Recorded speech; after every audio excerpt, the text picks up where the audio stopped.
But Villa's record since Emery's been in charge, like, is it 9 wins from 15 he's had since November when he joined the club? Yeah. That's incredible. And that's among there with like the top, 3-4 teams in the league in that same time period.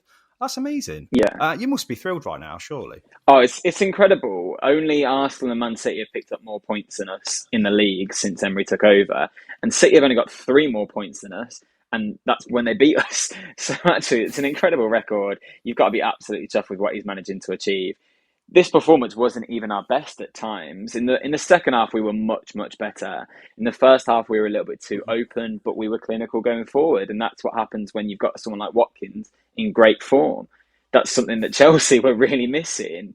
I do wonder if the managers were in opposite dugouts and maybe he had a bit more of a firepower there, would Chelsea fans be happy? Unai Emery is an absolutely world-class manager, and he's with us right now. I think Chelsea could do a lot worse than someone like him. Not that I'm trying to be an advocate for him moving on, but it was just, that was the telling thing for us. Emery had a game plan. He knew how to address the problems in the game at half-time. He took Boubacar Kamara off, who was on a booking and looking a bit leggy after coming back from his injury.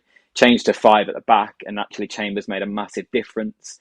We had a world-class keeper in goal who's just ready to deal with whatever you're throwing at him, whereas Kepa, he doesn't deal well with shots outside the box, does he? And that's McGinn's speciality. So it was great for Villa. We're exploiting teams above us now. That's a really big thing for us.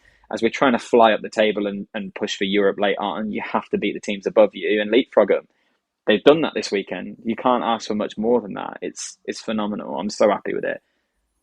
Yeah, it's brilliant. Top half when things look so bleak, so recently it feels as well. It's an amazing turnaround. Well, and you said the word clinical, didn't you? 2 shots on target and 2 goals kind of sums that up, really, doesn't it? Yeah, the fact that we were 3 points off relegation when he took over, and it just looked like our season was going to be battling it out with Southampton, Leeds, Forest, teams like that. And instead now we sit, 6 points off the top 4?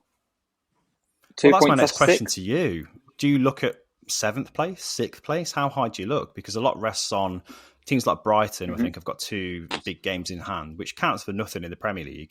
But if they win those, they're very much in the conversation for sort of top 5, aren't they? So where do Villa look now? It's in our hands. I don't really think they'll have a specific aim or a place. They're just going to take it as it goes. Because we're playing the teams above us, you start bringing people back into the conversation. Like Brentford and Brighton drawing this weekend was the perfect thing for Villa.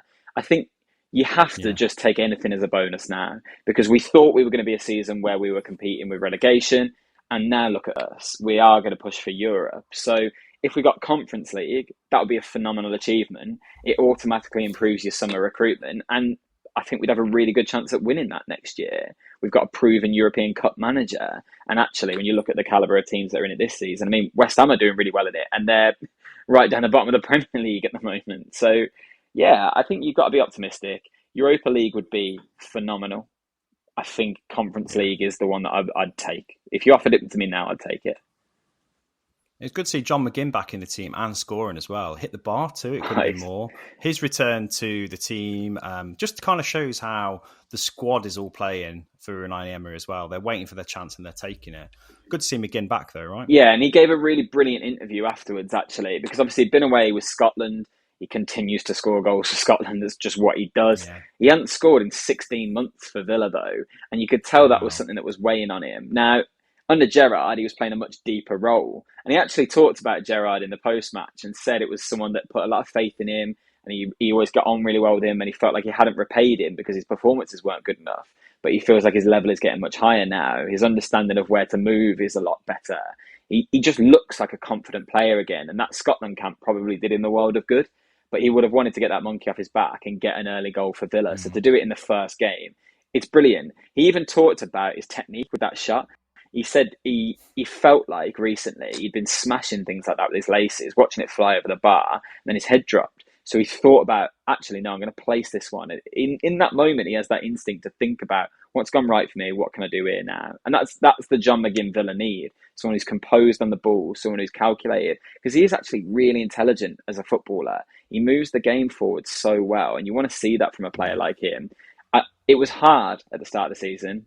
He was definitely a bit of a scapegoat for Villa's form under Gerrard because people weren't sure about him being the captain. His performances dropped off a cliff. But he's someone that's given so much to Villa as a club.